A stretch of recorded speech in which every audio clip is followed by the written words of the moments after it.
ഈശോമിശിഹായ്ക്ക് സ്തുതിയായിരിക്കട്ടെ. വിശുദ്ധ മത്തായി അറിയിച്ച സുവിശേഷം 12-ാം അധ്യായം 15 മുതൽ 21 വരെയുള്ള വാക്യങ്ങൾ.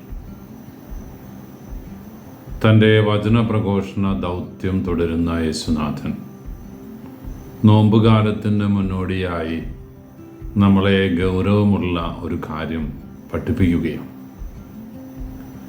പബ്ലിസിറ്റി സ്റ്റണ്ടില്ലാത്ത ഒരു ഈശോനാഥൻ താൻ ചെയ്യുന്ന അത്ഭുതങ്ങളും അടയാളങ്ങളുമൊക്കെ മറ്റുള്ളവരുടെ കയ്യടി വാങ്ങാനല്ല എന്ന് അവിടുന്ന് അസന്നിഗ്ധമായിട്ട് പ്രഖ്യാപിക്കുകയാണ്. യെശയ്യാ പ്രവാചകന്റെ ഉദ്ധരണി അറിയിച്ചുകൊണ്ട് അവൻ്റെ ശബ്ദം ആരും കേൾക്കില്ല, അവൻ ചതഞ്ഞ ഞാങ്ങണ ഒടിക്കില്ല.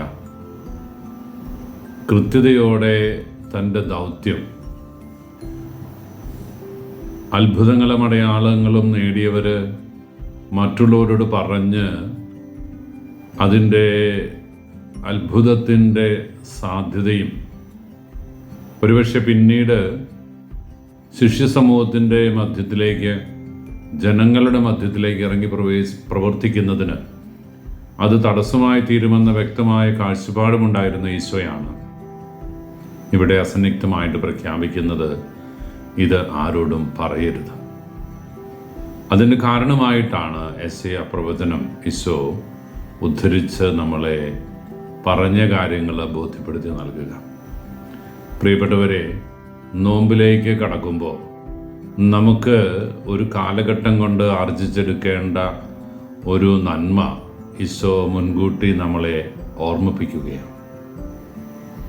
മറ്റുള്ളവരുടെ കയ്യടി നേടാനും മറ്റുള്ളവർ ഞാൻ വലിയ പുള്ളിയാണ് എന്ന് പ്രഖ്യാപിക്കുന്നത് വേണ്ട എന്ന് വെക്കുവാനുമാണ് ഈശോ നമ്മളെ ഓർമ്മിപ്പിക്കുക.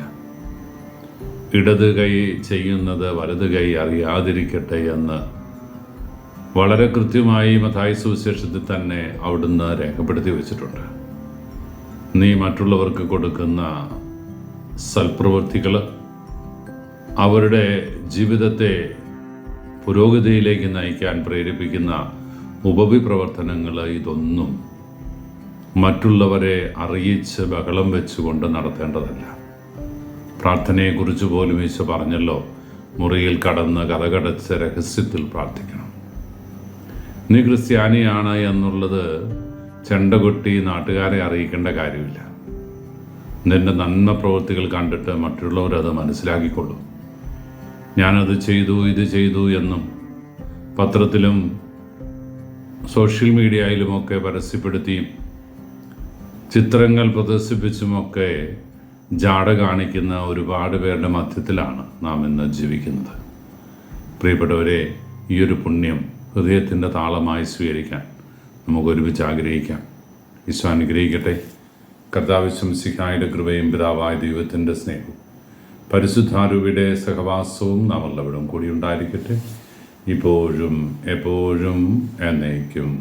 ആമേൻ.